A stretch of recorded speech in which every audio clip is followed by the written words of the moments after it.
that suggests a good job promoting before the seminar with the average number of participants that you would expect once you get reasonably proficient at given webinars? That's a great question.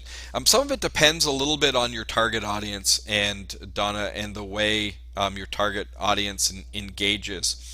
And so typically, I would say that if you've got about 20 in your webinar, you're doing you're doing some promotion.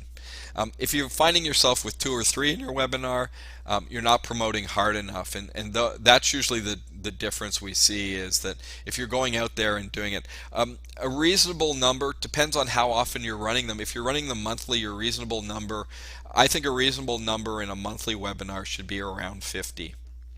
If you're doing weekly because you're running them more often, I think that number is lower. But if you're running them weekly, you'll get more prospects typically. So I think that if you're running it weekly, if you're getting 20 to 25 in, you're doing a good job. That's a lot of webinars for most people to fill.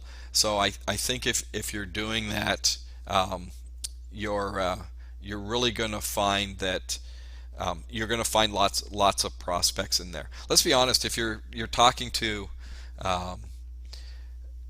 100 new prospects a month, what would that do to your business?